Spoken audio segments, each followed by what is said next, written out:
Hello students, how are you. बच्चों, आज हिंदी की कक्षा में आप सबका स्वागत है। सभी बच्चे अपनी बुक सुरभि, रफ कॉपी और पेंसिल लेकर बैठ जाएं और आज का सेशन ध्यानपूर्वक अटेंड करें। तो बच्चों, आज हमारा पढ़ने का विषय है पाठ 7 हृदय परिवर्तन। हमारा इस एकांकी को पढ़ने का उद्देश्य अशोक के जीवन से जुड़ी उस घटना के बारे में जानकारी हासिल करना है जिसके कारण उन्होंने युद्ध छोड़कर बौद्ध धर्म अपना लिया। व साथ ही हमारा अन्य उद्देश्य एकांकी व नाटक का मंचन किस प्रकार किया जाता है इसकी जानकारी भी हासिल करना है। तो आओ बच्चों, पहले हम इस विषय की संक्षिप्त जानकारी ले लेते हैं। मगध के राजा अशोक और कलिंग के राजा के बीच में 4 साल से चल रहे युद्ध को लेकर अशोक बहुत परेशान हैं। कलिंग के सम्राट की मृत्यु के बाद भी कलिंग के दरवाजे बंद हैं। अशोक कलिंग के दरवाजे खुलवाने के लिए स्वयं सेना के साथ जाते हैं। उनका सामना करने के लिए वह अपने पिता की मौत का बदला लेने के लिए कलिंग के राजा की बेटी पद्मा अपनी स्त्रियों की सेना लेकर युद्ध करने आती है। अशोक स्त्रियों पर हाथ नहीं उठाते। पद्मा जब उन्हें यह एहसास दिलाती है कि युद्ध में हुई मारकाट से लाखों लोग मर गए, बच्चे अनाथ हो गए, औरतें विधवा व माँ बाप संतान विहीन हो गए, तब उन्हें अपनी भूल का एहसास हो जाता है। वे सब कुछ छोड़कर बौद्ध धर्म की शरण में चले जाते हैं। तो आओ बच्चों, अब हम इस पाठ के कठिन शब्द मार्क करेंगे और उनके मीनिंग लिखेंगे। हृदय मतलब मन, परिवर्तन मतलब बदलना, मन बदलना। नेक्स्ट, पश्चात मतलब बाद। नेक्स्ट बेटा, भिक्षु, भिक्षु मीन्स होता है भिखारी। लेकिन जब कोई बौद्ध धर्म में दीक्षा लेकर बौद्ध भिक्षु बनता है तो उसका मतलब होता है सन्यासी।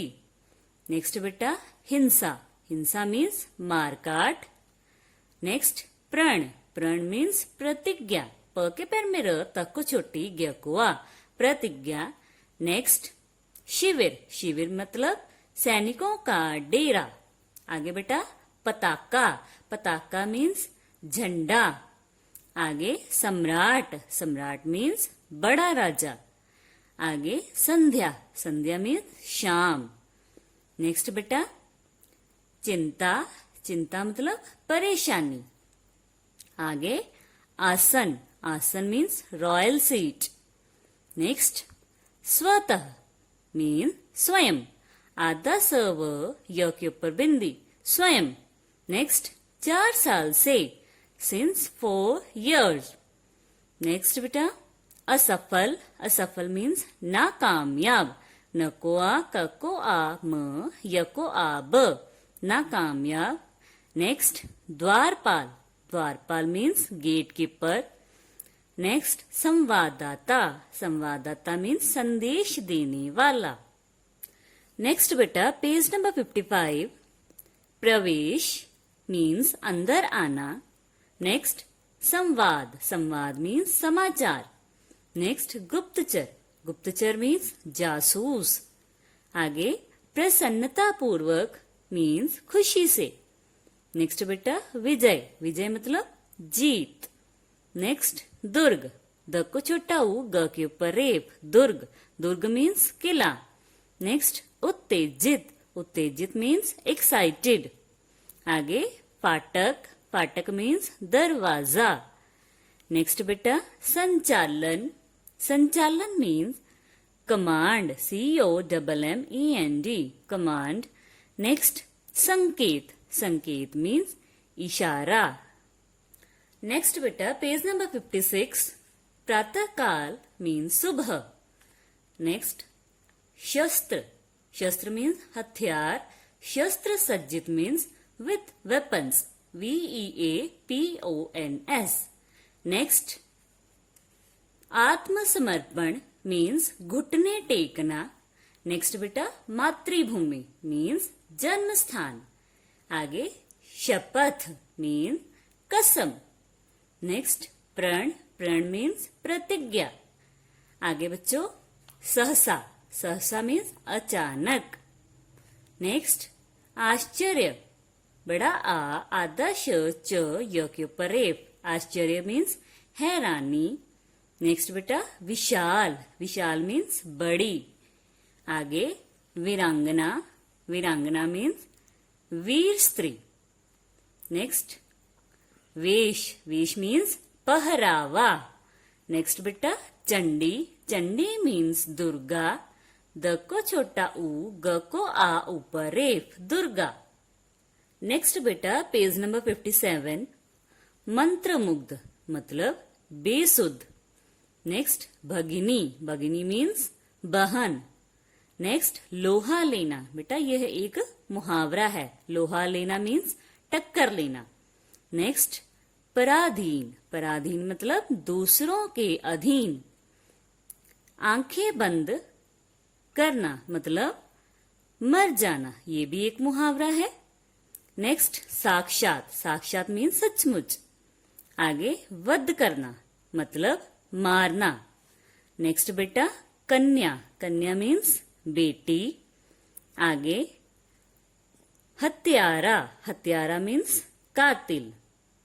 नेक्स्ट द्वंद्व युद्ध, द्वंद्व युद्ध होता है दो व्यक्तियों का युद्ध। नेक्स्ट बेटा दोषी, दोषी मीन्स अपराधी। आगे शास्त्र, शास्त्र क्या होता है? धार्मिक पुस्तकें, इसको हम ग्रंथ भी बोलते हैं। नेक्स्ट लालसा, लालसा मीन्स इच्छा। आगे स्त्रियों, स्त्रियों मतलब औरतों। नेक्स्ट बेटा मांग का सिंदूर पोंछना मतलब विधवा बना देना।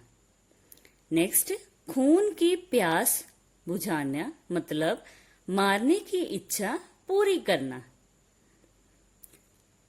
आगे बलि, बलि मीन्स कुर्बानी। क को छोटा ऊ, ब को आ ऊपर रेफ, न को बड़ी ई, कुर्बानी।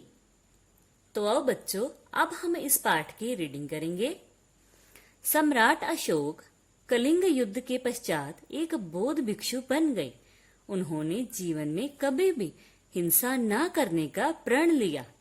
उनका हृदय कैसे परिवर्तित हुआ, आइए पाठ पढ़कर जाने। पहला दृश्य, एक मैदान में मगध के सैनिकों के शिविर लगे हैं, यानी टेंट लगे हैं।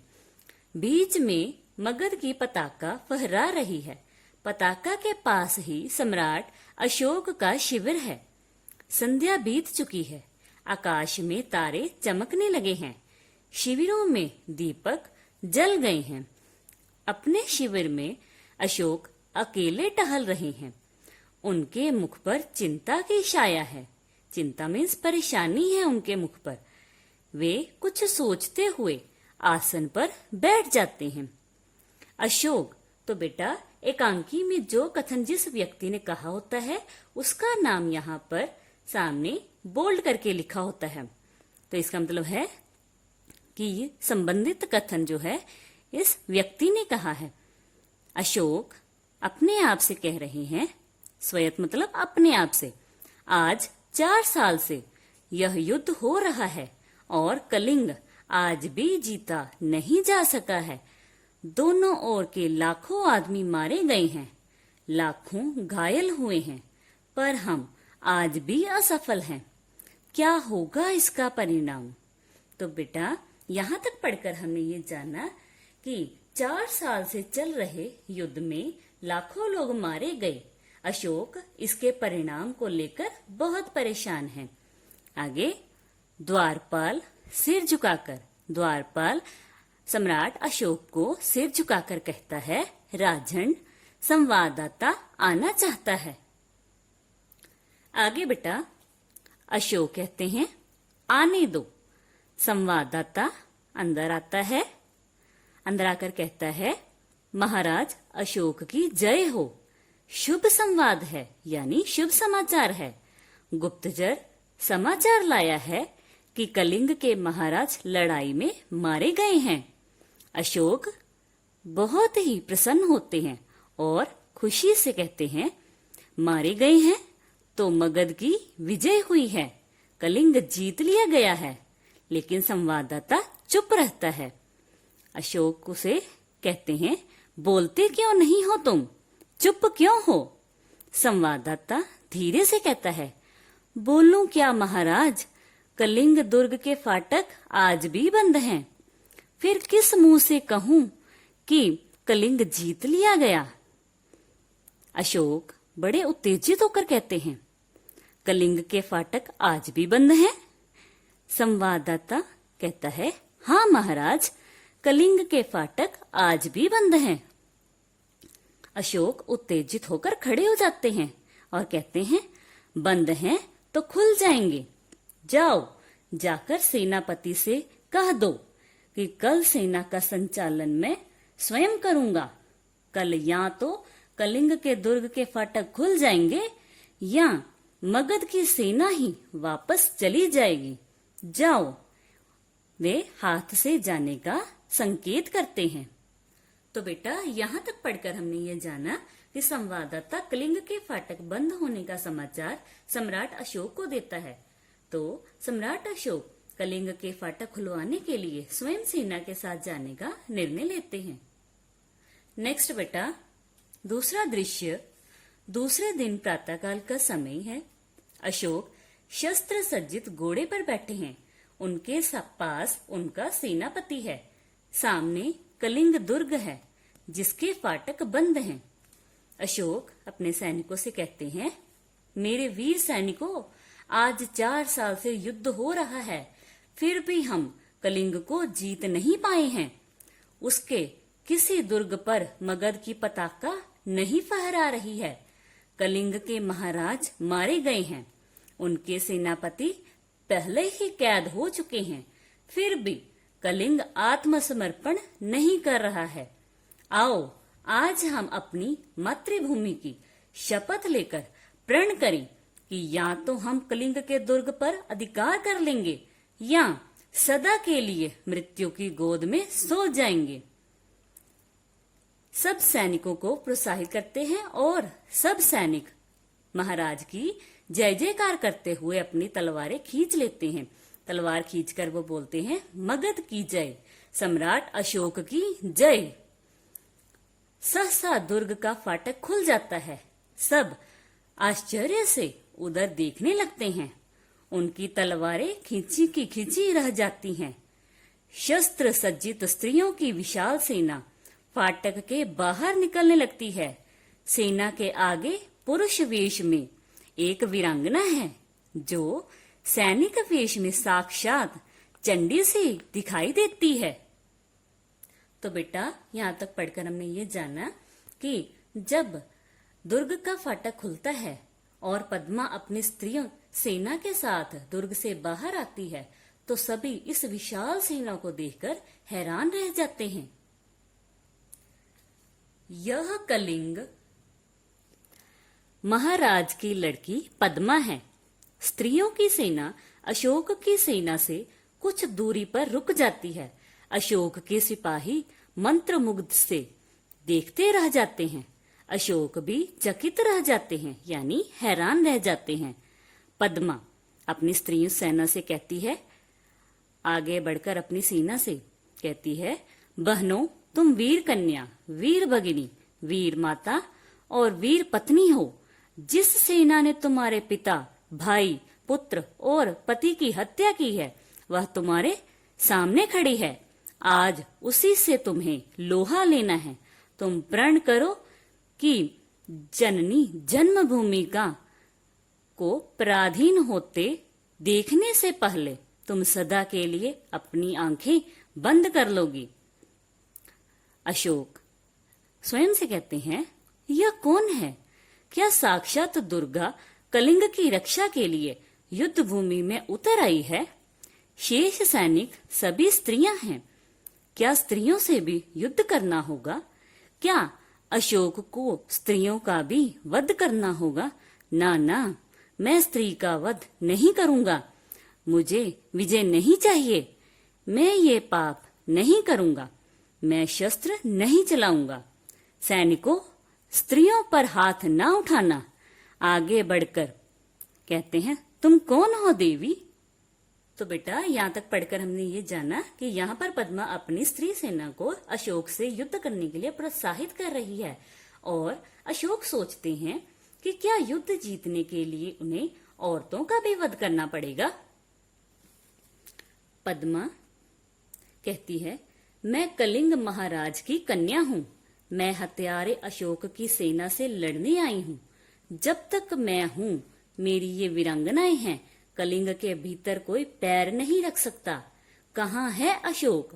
कहाँ है मेरे पिता का हत्यारा?